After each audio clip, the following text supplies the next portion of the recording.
الحمدللہ نحمده ونستعینه ونستغفره ونؤمن به ونتوکل علیہ ونعوذ باللہ من شرور انفسنا ومن سیئات اعمالنا من یهده اللہ فلا مضل له ومن یضللہ فلا ہادی له ونشهد ان لا الہ الا اللہ وحدہ لا شریک له ونشهد ان سیدنا محمدا عبدہ ورسولہ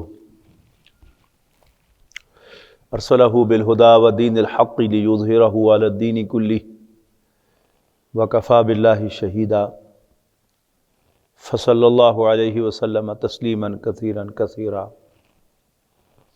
اما بعد فاعوذ باللہ من الشیطان الرجیم بسم اللہ الرحمن الرحیم یریدون لیطفئوا نور اللہ بافواہہم واللہ متم نورہ ولو کرہ الکافرون۔ محترم بزرگوں، دوستو، عزیزوں اور بھائیوں، آپ کو معلوم ہے کہ ہم یہاں ان اجتماعات میں سیرت النبی کا مطالعہ کر رہے ہیں۔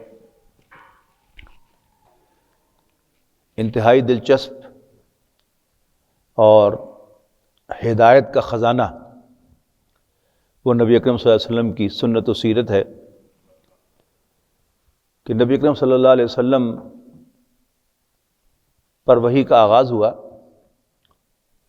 اور اس کے 21 سال کے بعد اللہ تعالیٰ نے نبی اکرم صلی اللہ علیہ وسلم کو مکہ مکرمہ میں ایک فاتح کی حیثیت سے داخل فرمایا۔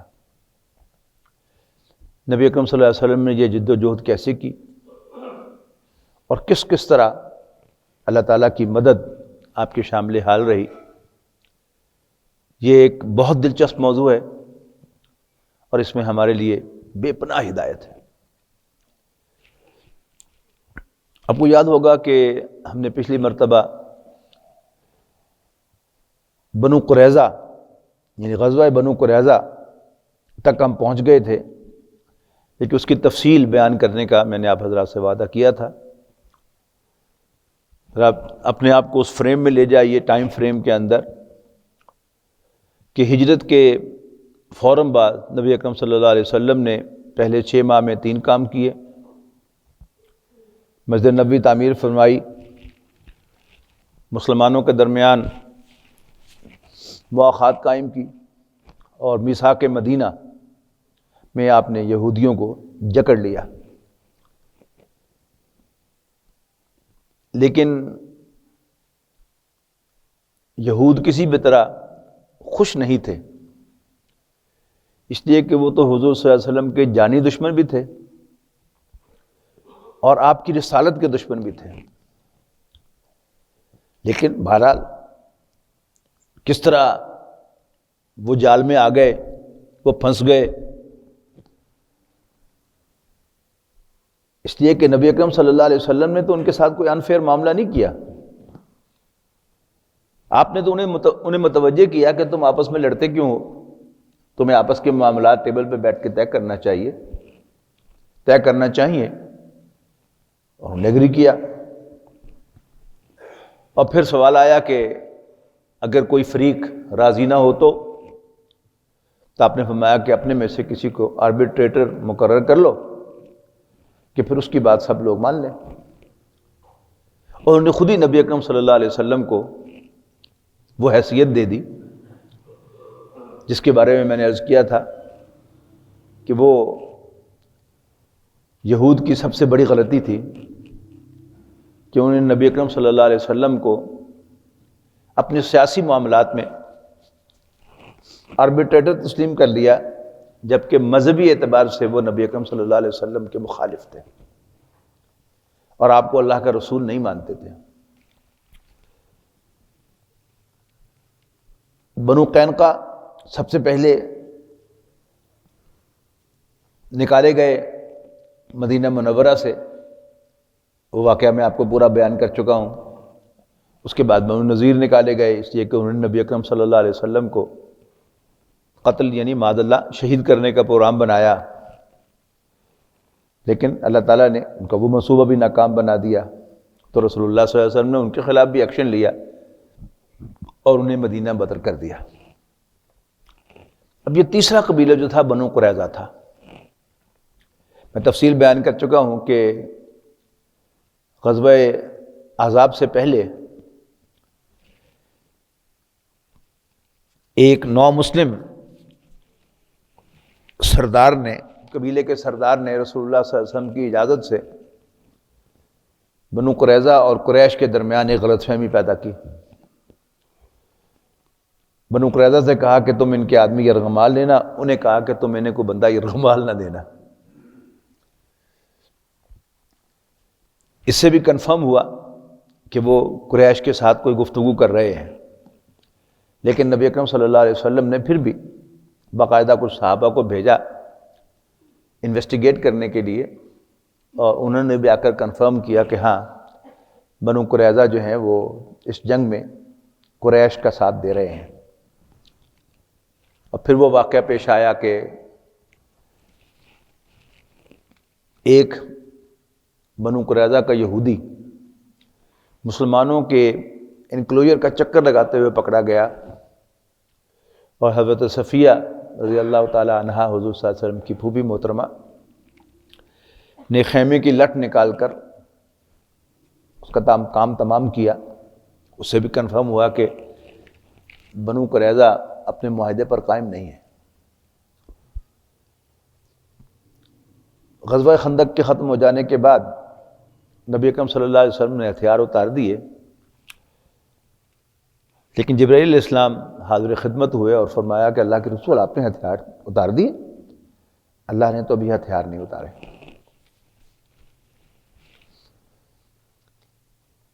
تو نبی اکرم صلی اللہ علیہ وسلم نے نماز ظہر کے بعد اعلان فرمایا کہ بنو قریظہ کی بستی پہنچو، اور وہ تفصیل میں بیان کر چکا ہوں کہ اس میں ایک اختلاف رائے ہوا، اور نبی اکرم صلی اللہ علیہ وسلم نے دونوں پوائنٹس آف ویو کو اپروو کر دیا۔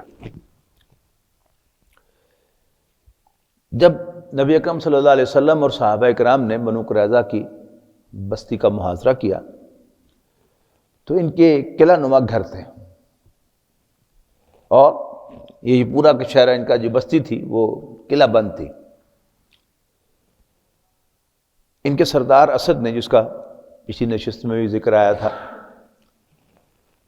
اس نے اپنے قبیلے کے لوگوں سے کہا کہ دیکھو، ہم سب جانتے ہیں کہ محمد صلی اللہ علیہ وسلم اللہ کے سچے رسول ہیں۔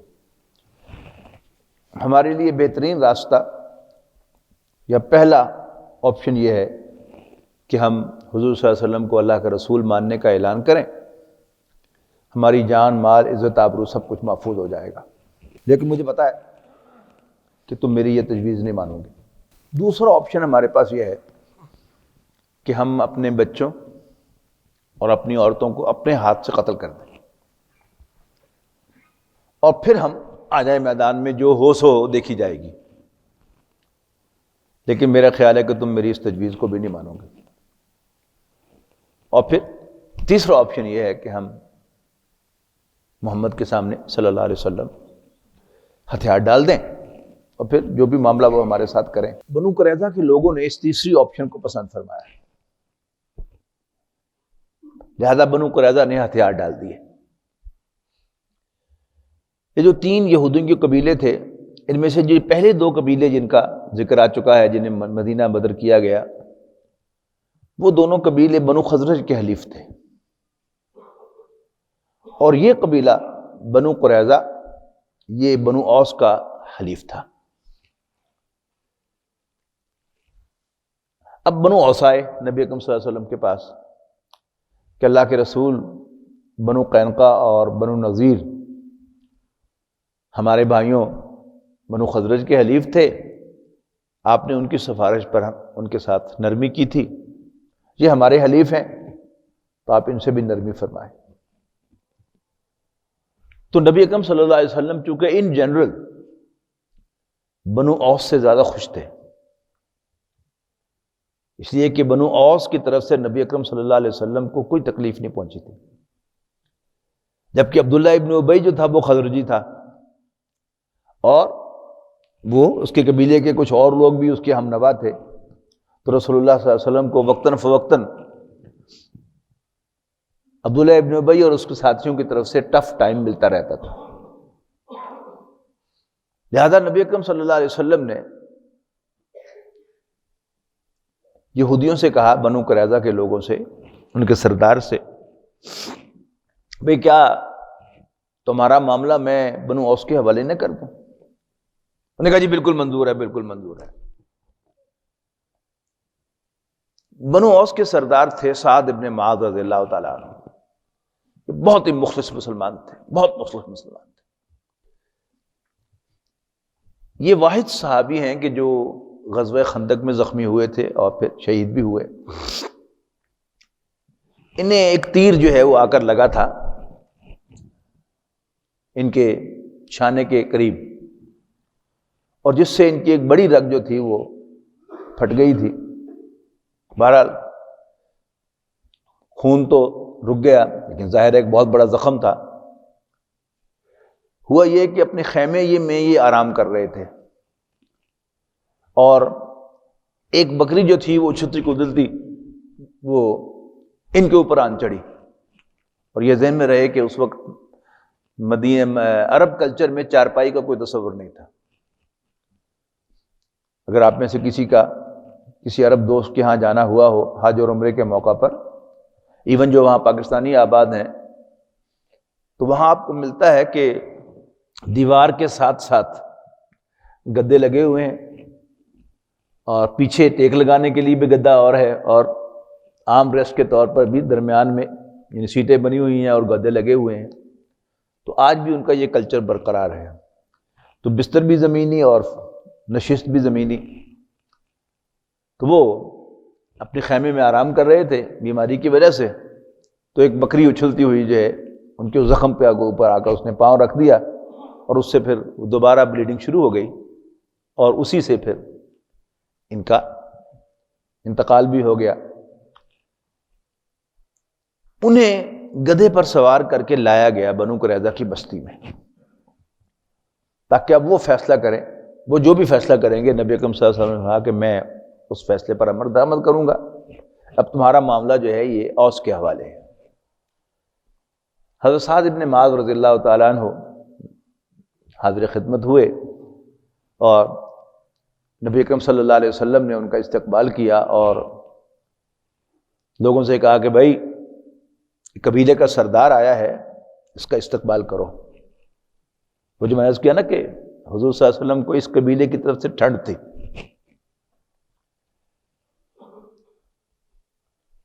نبی اکرم صلی اللہ علیہ وسلم نے ان کے سامنے معاملہ رکھا اور ان سے کہا بھائی آپ جو فیصلہ کریں گے مجھے منظور ہوگا۔ حضرت سعد ابن معاذ رضی اللہ تعالیٰ عنہ نے بڑا سخت فیصلہ صادر فرمایا۔ انہوں نے فرمایا کہ ان میں جنگ کے قابل جتنے بھی مرد ہیں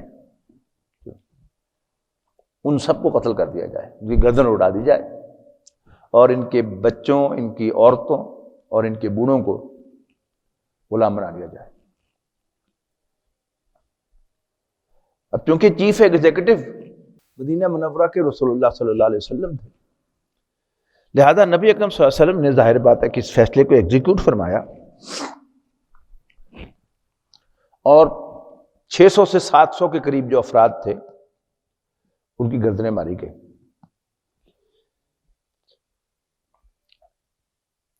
آپ اگر جوش ویب سائٹ کھولیں گے اور وہاں پر آپ مساکر آف مدینہ ٹائپ کیجئے تو آپ کو وہاں پر اندازہ ہوگا کہ یہودی جو ہیں وہ کس طرح وہ دانت پیستے ہیں اس پر، اور کس طرح ان کو غم و غصہ جو ہے وہ نبی اکرم صلی اللہ علیہ وسلم اور ان کے ماننے والوں کے لیے ان کے دلوں میں پایا جاتا ہے۔ بہرحال یوں بنو قریظہ بھی اپنے انجام کو پہنچ گئے۔ نبی اکرم صلی اللہ علیہ وسلم نے اب اندر تینوں جو یہودی قبیلے تھے وہ چلے گئے، اور یہ ذہن میں رکھیے گا کہ یہ تاریخی اعتبار سے ہجرت کے بعد کا 5واں سال ہے، یعنی سن 1 ہجری میں غزوہ بدر ہوا، دو ہجری میں 2 ہجری میں غزوہ بدر ہوا، 3 ہجری میں 13 ماہ کے بعد غزوہ احد ہوا، اور پھر سن 5 ہجری میں غزوہ خندق ہوا، اور غزوہ خندق کے اختتام پر بنو قریظہ واقع ہوا، غزوہ بنو قریظہ واقع ہوا۔ سن 6 ہجری کے آخر میں نبی اکرم صلی اللہ علیہ وسلم نے، یہ تو میں آپ کو بتا چکا ہوں کہ جب 10,000 کا لشکر راتوں رات چلا گیا تو نبی اکرم صلی اللہ علیہ وسلم نے یہ اعلان فرما دیا تھا کہ یہ آخری موقع تھا کہ کفر ہم پر چڑھ کے آیا تھا، اب تم چڑھائی کرو گے۔ سن 6 ہجری میں نبی اکرم صلی اللہ علیہ وسلم نے ایک خواب دیکھا، اور یہ آپ کے ذہن میں رہنا چاہیے ہوگا پہلے سے کہ نبی کا خواب ہمیشہ سچا ہوتا ہے اور وہی ہوتا ہے۔ خواب یہ تھا کہ نبی اکرم صلی اللہ علیہ وسلم اپنے ساتھیوں کے ساتھ عمرہ فرما رہے ہیں۔ اب یہ ایک بڑا حسین خواب تھا کہ نبی اکرم صلی اللہ علیہ وسلم اور صحابہ کرام مہاجرین خاص طور پر ان کو خانہ کعبہ کا دیدار کیے ہوئے بھی اب 6 سال ہونے کو آ رہے تھے، لہذا یہ خواب جو ہے یہ بڑا ایک حسین خواب تھا، اور نبی اکرم صلی اللہ علیہ وسلم نے فوراً اعلان فرمایا کہ میں عمرہ کرنے کے لیے جاؤں گا، زیادہ سے زیادہ مسلمان میرے ساتھ عمرے کے لیے جائیں۔ یہاں بھی منافقین نے اسی طرح کی باتیں بنائی جیسے غزوہ احد کے تو موقع پر بنائی تھیں کہ ہے عجیب، اوپر دشمن کعبے زار کی عمرہ کرنے جا رہے ہیں، یعنی ایسا تاثر دینے کی کوشش کی کہ گویا نبی اکرم صلی اللہ علیہ وسلم خودکشی کرنے جا رہے ہیں معاذ اللہ۔ لیکن 1400 صحابہ، بعض روایات کے مطابق 1800، وہ نبی اکرم صلی اللہ علیہ وسلم کی میت میں وہاں گئے۔ مکہ مکرمہ سے باہر حدیبیہ کے مقام پر نبی اکرم صلی اللہ علیہ وسلم نے پڑاؤ ڈالا، اور حضرت عثمان رضی اللہ تعالیٰ عنہ کو نیگوسیشن کے لیے بھیجا کہ تم قریش کو جا کر بتاؤ کہ ہمارا لڑنے کا کوئی ارادہ نہیں ہے، ہم صرف عمرہ کرنے کے لیے آئے ہیں، اور عمرہ کر کے ہم واپس چلے جائیں گے، ہمیں عمرہ کرنے کی اجازت دے دو۔ قریش نے ذرا بڑی ہوشیاری دکھانے کی کوشش کی، اور حضرت عثمان رضی اللہ تعالیٰ عنہ کے مکہ مکرمہ میں سٹے کو پرولونگ کیا، یعنی ان سے کہا کہ ہاں ابھی بیٹھتے ہیں، فلانا آ جائے فلانا آ جائے۔ 3 دن انہیں لگا دیے۔ حضرت عثمان کو وہ پیشکش کر دے رہے تم تو عمرہ کر لو، لیکن حضرت عثمان رضی اللہ تعالیٰ عنہ نے صاف انکار کر دیا کہ میں اللہ کے نبی کے بغیر عمرہ نہیں کروں گا۔ اور ادھر صحابہ کرام سوچ رہے تھے کہ جی عثمان تو عمرہ کر رہے ہوں گے، بہت خوش قسمت آدمی ہے۔ تو نبی اکرم صلی اللہ علیہ وسلم نے اسی وقت فرمایا کہ ہو نہیں سکتا کہ عثمان میرے بغیر عمرہ کرے، اور واقعی حضرت عثمان رضی اللہ تعالیٰ نے عمرہ نہیں فرمایا تھا۔ دوسرا کام قریش نے یہ کیا کہ انہوں نے خود ہی ایک افواہ اڑائی کہ حضرت عثمان شہید کر دیے گئے۔ نبی اکرم صلی اللہ علیہ وسلم کو جب یہ خبر پہنچی کہ حضرت عثمان شہید ہو گئے ہیں تو نبی اکرم صلی اللہ علیہ وسلم نے فوراً حضرت عثمان کا قصاص لینے کا پروگرام بنایا۔ تھی یہ افواہ، لیکن اللہ تعالیٰ کی طرف سے کوئی وحی نہیں آئی، نبی اکرم صلی اللہ علیہ وسلم کو یہ نہیں بتایا گیا کہ یہ ایک افواہ ہے، اس پر ریئیکٹ نہ کرو۔ عام معاملہ کیا ہے کہ وہی نبی اکرم صلی اللہ علیہ وسلم پر آتی رہتی تھی، لیکن اس موقع پر اللہ تعالیٰ کی ایک خاص پلاننگ تھی، جس کا بعد میں سامنے آئے گا معاملہ، کہ کوئی وحی نہیں آئی نبی اکرم صلی اللہ علیہ وسلم پر کہ یہ افواہ ہے، اور آپ خام بھائی اس پر ریئیکٹ نہ کریں۔ نبی اکرم صلی اللہ علیہ وسلم نے اس پر ریئیکٹ کرتے ہوئے حضرت عثمان رضی اللہ تعالیٰ عنہ کے قصاص لینے کا قصاص لینے کا پروگرام بنا لیا، اور صحابہ کرام کی طرف ہاتھ بڑھایا کہ تم میرے ساتھ بیعت کرو کہ تم یہاں مر جاؤ گے لیکن عثمان کے خون کا بدلہ لیے بغیر نہیں جاؤ، اس لیے کہ حضرت عثمان رضی اللہ تعالیٰ عنہ حضور صلی اللہ علیہ وسلم کے داماد کی حیثیت سے نہیں، بلکہ حضور صلی اللہ علیہ وسلم کے ایلچی کی حیثیت سے گئے تھے، اور کسی بھی سفیر کا قتل جو ہے وہ اس ملک کے سربراہ کا قتل شمار ہوتا ہے آج بھی۔ تو نبی اکرم صلی اللہ علیہ وسلم نے آگے ہاتھ بڑھا دیا بیعت کے لیے، اور 1400 صحابہ نے رسول اللہ صلی اللہ علیہ وسلم کے ہاتھ پر بیعت کر لی، موت کی بیعت علی الموت۔ اب بھی وہی نہیں آئی، لیکن قریش کو جب یہ پتا چلا کہ نبی اکرم صلی اللہ علیہ وسلم نے تو موت پر بیعت لے لی ہے، تو اب ان کے پسو پڑے، کوئی یہ تو ہماری تدبیر الٹی پڑ گئی، محمد صلی اللہ علیہ وسلم اور ان کے ساتھی تو مرنے مارنے پر تیار ہو گئے ہیں۔ تو بھاگے بھاگے قریش آئے، ان کا وفد آیا، سہیل بن عمرو ان کا ایک سردار تھا، اس کی قیادت میں رسول اللہ صلی اللہ علیہ وسلم سے صلح کرنے کے لیے۔ اچھا، اب یہ صلح کیا تھی؟ بنیادی طور پر اس کا مقصد یہ تھا کہ آپ اس سال عمرہ نہ کریں،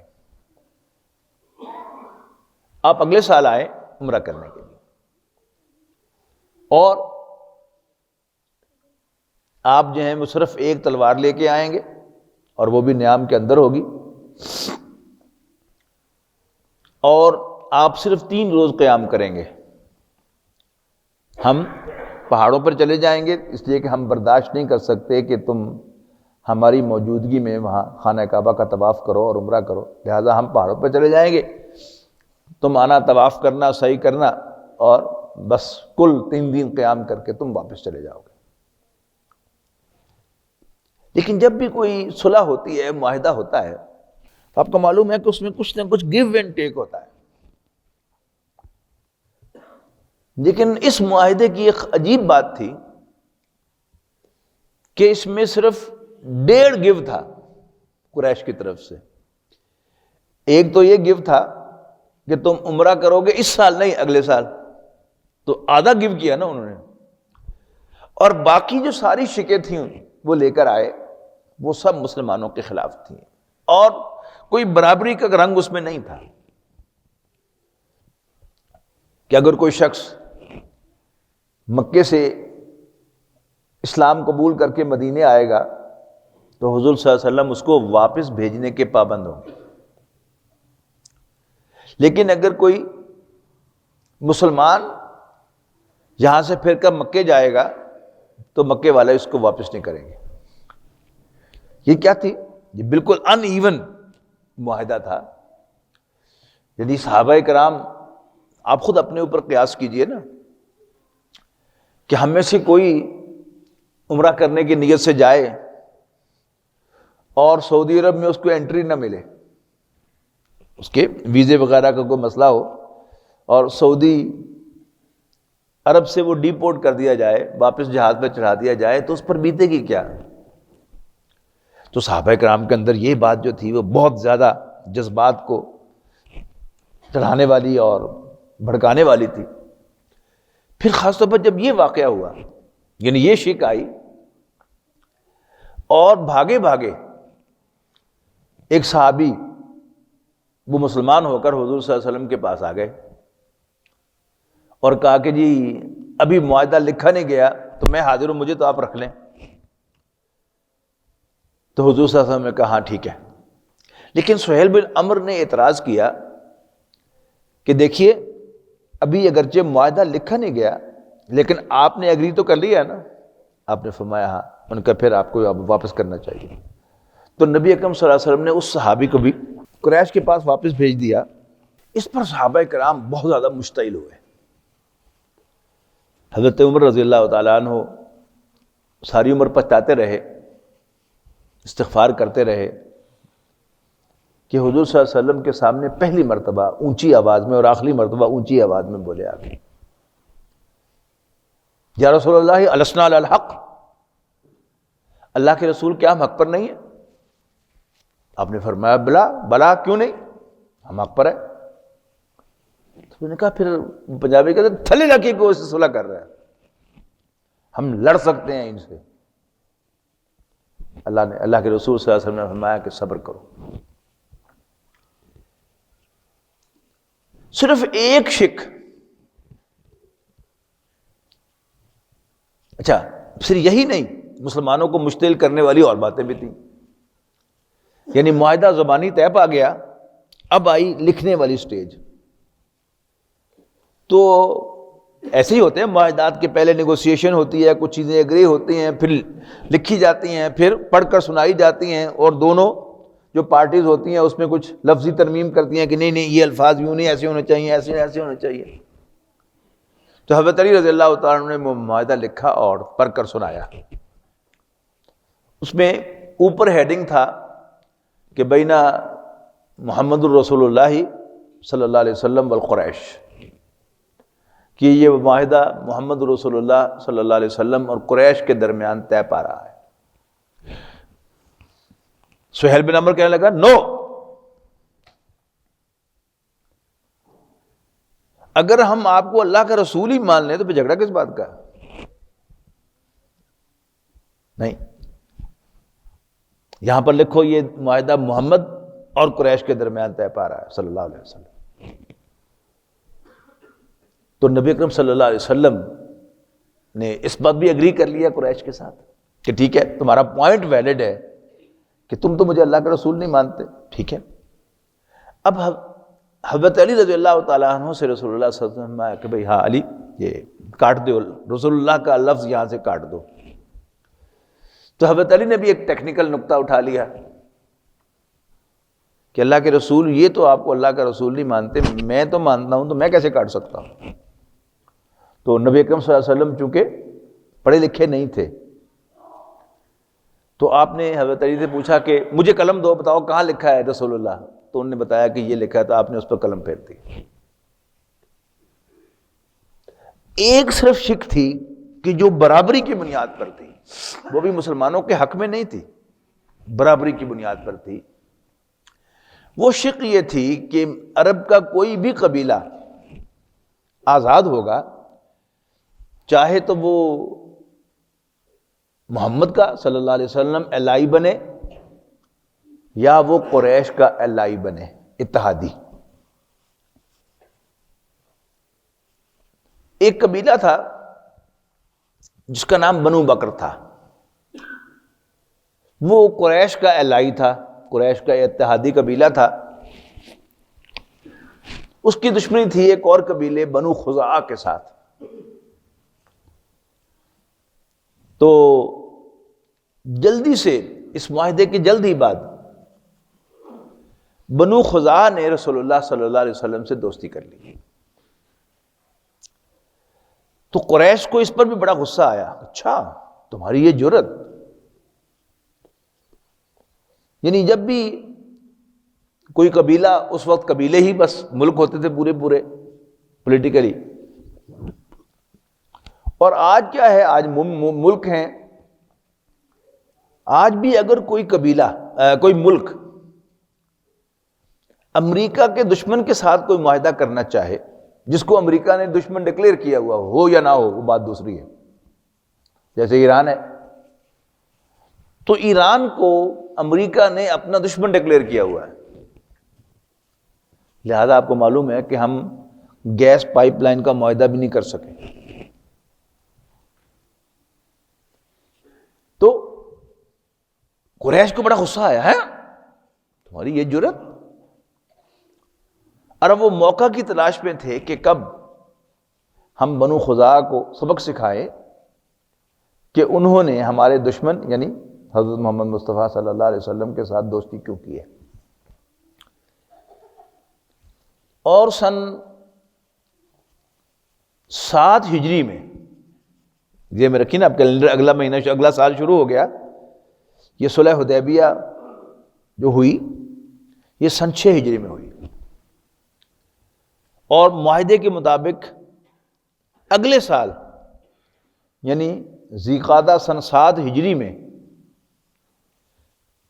اب نبی اکرم صلی اللہ علیہ وسلم نے صحابہ کرام کے ساتھ عمرہ قضا ادا فرمایا.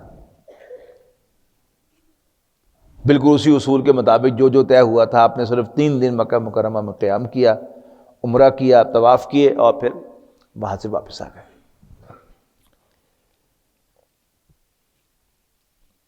اس کے بعد قریش نے موقع پا کر، اندر ان کے وہ وقت تو تھا نا ان کو اس بات کا کہ بنو خزاعہ کو جرت کیسے ہوئی کہ وہ محمد کے ساتھ صلی اللہ علیہ وسلم دوستی کریں. یہ میں جان بوجھ کر یعنی یہاں پر جب ان کے الفاظ دہراتا ہوں تو میں محمد رسول اللہ نہیں کہتا، تاکہ آپ کو وہ ان کے ذرا غم و غصے کا اندازہ ہو. ظاہر ہے وہ تو حضرت محمد صلی اللہ علیہ وسلم نہیں کہیں گے نا، لیکن ہم جب بھی حضور صلی اللہ علیہ وسلم کا اپنی زبان میں نام لیں گے، اپنے الفاظ میں نام لیں گے، ہم عزت کے ساتھ لیں گے. تو انہوں نے بنو بکر کو اکسایا کہ تم رات کے اندھیرے میں بنو خزاعہ پر حملہ کر دو، ہم تمہاری مدد کریں گے. اور انہوں نے ایسا ہی کیا. قریش نے ان کی مدد کی اور ان کے کچھ بندے مار دیے. اب بنو خزاعہ کے لوگ رسول اللہ صلی اللہ علیہ وسلم کی خدمت میں حاضر ہوئے. اللہ کے رسول، ہمیں آپ کی دشمنی، آپ کی دوستی بہت مہنگی پڑی ہے، کیا آپ قریش سے ہمیں خون بہا لے کر دیں گے؟ تو نبی اکرم صلی اللہ علیہ وسلم نے اپنا ایلچی بھیجا قریش کی طرف. اب قریش کے جو سب سے بڑے سردار تھے وہ ابو سفیان تھے، ذہن میں رہے. غزوہ احد میں بھی وہی تھے، غزوہ خندق میں بھی وہی تھے، بعد میں اسلام لائے. لیکن بہرحال ابھی تو آپ یوں کہیے کہ بڑا سردار ابو سفیان تھا، لیکن چونکہ ہماری زبان پر ان کا نام ادب سے اس لیے آتا ہے کہ بعد میں ایمان لائے، اللہ کے صحابہ، اللہ کے رسول صلی اللہ علیہ وسلم کے صحابہ میں شامل ہوئے. تو ہوتا نا ایک فتح کا ایک نشہ ہوتا ہے، جب کوئی اچیومنٹ ہوتی ہے نا تو اس کا ایک نشہ چڑھا ہوا ہوتا ہے انسان کو. تو ایسا معلوم ہوتا ہے اس لیے کہ حضرت ابو سفیان، یعنی ابو سفیان کا جو کیریکٹر ہے تھرو آؤٹ حضرت ابو سفیان کا، وہ آپ دیکھیں کہ وہ بہت بڑے اسٹیٹس مین تھے. تاریخ انسانی نے جو بڑے بڑے اسٹیٹس مین پیدا کیے ہیں، پولیٹیشین پیدا کیے ہیں، ان میں سے ایک بہت بڑا نام ابو سفیان کا ہے. بہت سیانے آدمی تھے. یعنی ان کے سیانے پن کا تو یہ عالم ہے کہ جب قریش کے لوگ صحابہ کرام پر تشدد کرنا چاہتے تھے، بلکہ تشدد کیا بھی صحیح، تو ابو سفیان نے آ کر انہیں روکا. نہ تم تشدد کرو گے تو یہ لوگوں کی ہمدردیاں ون کر لیں. اتنے سیانے آدمی تھے. لیکن میں اسی کی انٹرپریٹیشن کر رہا ہوں کہ غالباً وہ فتح کا نشہ ان پر سوار تھا کہ جس کی وجہ سے انہوں نے اپنا جو عام مزاج تھا اس کے خلاف بالکل ایک بات کہہ دی کہ حضور صلی اللہ علیہ وسلم کے ایلچی سے کہا جاؤ محمد سے کہہ دو صلی اللہ علیہ وسلم. آپ نے سوال جو پوچھا تھا وہ کیا تھا کہ تم خون بہا ادا کرو گے یا تم نے معاہدہ توڑ دیا ہے؟ تو ابو سفیان نے حضور صلی اللہ علیہ وسلم کے ایلچی سے کہہ دیا جاؤ محمد سے کہہ دو صلی اللہ علیہ وسلم ہم نے معاہدہ توڑ دیا. لیکن ابھی وہ ایلچی واپس مدینہ نہیں پہنچا تھا. ابو سفیان کو ہوش آ گیا کہ مجھ سے غلطی ہو گئی ہے، کہ اب ہم محمد سے یعنی حضرت محمد مصطفیٰ صلی اللہ علیہ وسلم سے لڑنے کے قابل نہیں ہے. اب معاہدے کے مطابق 10 سال کا پیس ایگریمنٹ تھا صلح حدیبیہ کہ 10 سال تک ہم آپس میں نہیں لڑیں گے. تو ابو سفیان کو احساس ہوا کہ ہم تو اب مسلمانوں سے اللہ کے یعنی حضرت محمد صلی اللہ علیہ وسلم سے لڑنے کے قابل نہیں ہیں. تو یہ تاریخ کا بڑا عجیب واقعہ ہے کہ مکے کا ایک سردار یعنی قریش وہ اپنے آپ کو عرب کا چودھری سمجھتے تھے، جیسے امریکہ اپنے آپ کو دنیا کا چودھری سمجھتا ہے نا. اور اب ان کا بڑا سردار، سب سے بڑا سردار وہ چل کر مدینے آئے تو یہ ایک ان کی بہت بڑی بے عزتی تھی، اور جو وہاں پر آنے کے بعد ہوا وہ اس سے زیادہ بڑا تھا. ابو سفیان کی بیٹی تھی حضرت ام حبیبہ رضی اللہ تعالی عنہا ام المومنین. تو پہلے وہ اپنی بیٹی سے ملنے کے لیے چلے گئے.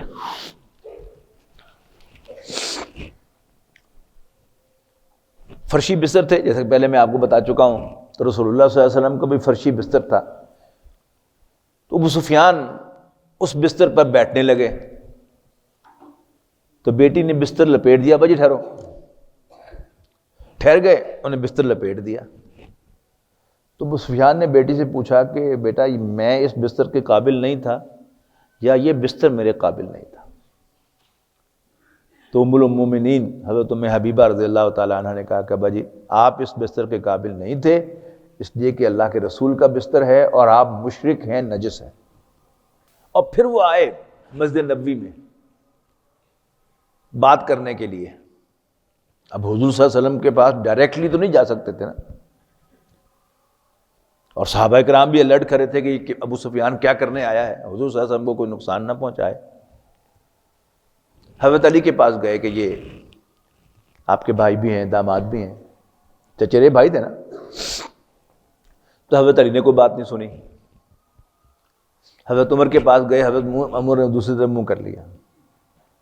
حضرت ابوبکر کے پاس گئے، انہوں نے بھی دوسری طرف منہ کر لیا. اب ذرا چشم تصور سے دیکھیے کہ مکے کا اتنا بڑا سردار اور وہ بات کرنا چاہے تو کوئی اس کی بات سننے کو بھی تیار نہ ہو، بات کرنا تو بہت دور کی بات ہے. تو مایوس ہو کر ابو سفیان واپس آئے مکہ مکرمہ، اور وہ صلح کی تجدید نہیں ہو سکی.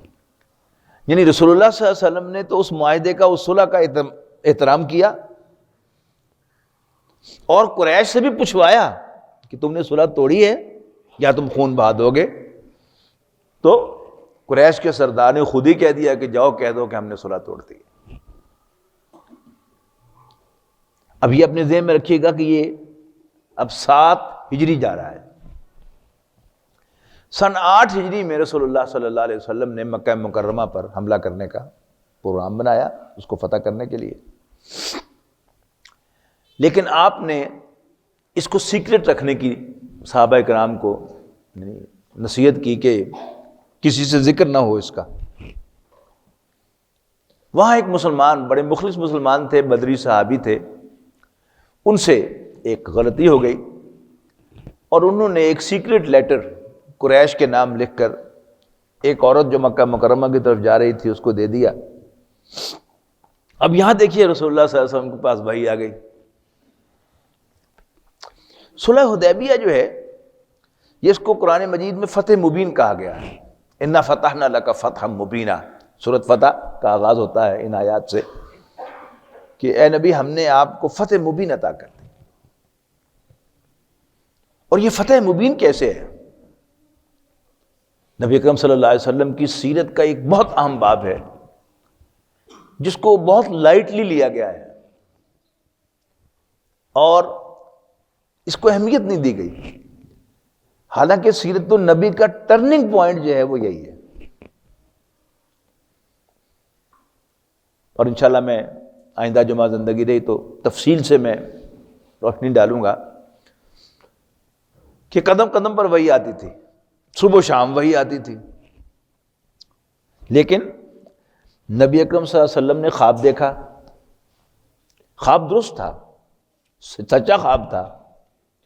نبی کا خواب وحی ہوتا ہے، لیکن ہم سب کا تجربہ ہے، ہم میں سے ہر شخص نے کوئی نہ کوئی سچا خواب زندگی میں ضرور دیکھا ہوتا ہے۔ ایک واقعہ خواب میں دیکھا تھا 10 سال کے بعد، 4 ماہ کے بعد، 20 سال کے بعد، جوں کا توں وہ واقعہ جو ہے ہم دیکھتے ہیں، لیکن خواب میں کبھی پیچھے کیلنڈر نہیں ہوتا۔ یعنی آپ بینک میں جاتے ہیں نا، کوئی چیک دینے لگتے ہیں یا واچر بھرنے لگتے ہیں تو آپ کو ضرورت محسوس ہوتی ہے کہ تاریخ کیا ہے، یوں بینک میں آپ گھمائے تو کسی جگہ کسی دیوار پر نمایاں تاریخ ضرور لکھی مل جاتی ہے آپ کو۔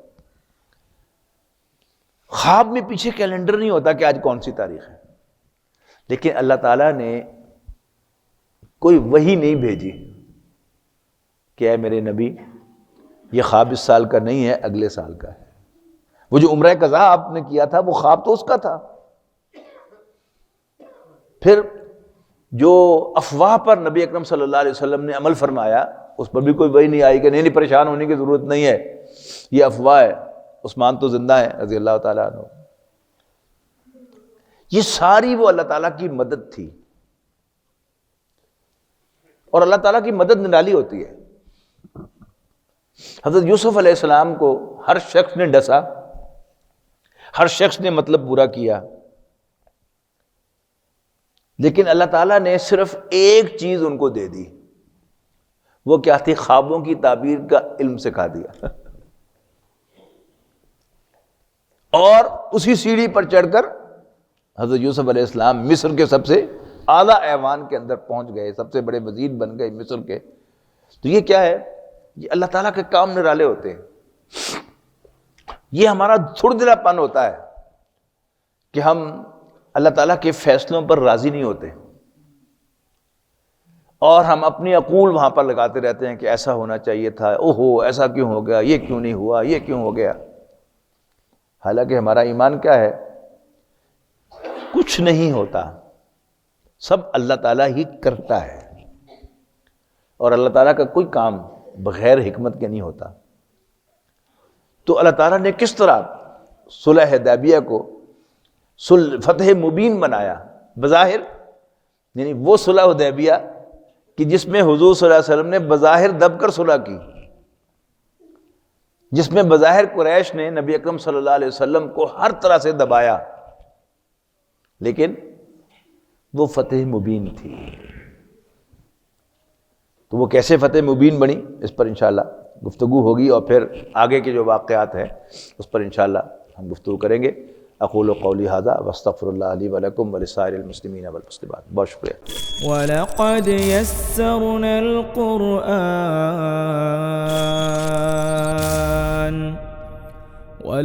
يَسَّرْنَا الْقُرْآنَ لِلذِّكْرِ فَهَلْ مِن مُّدَّكِرٍ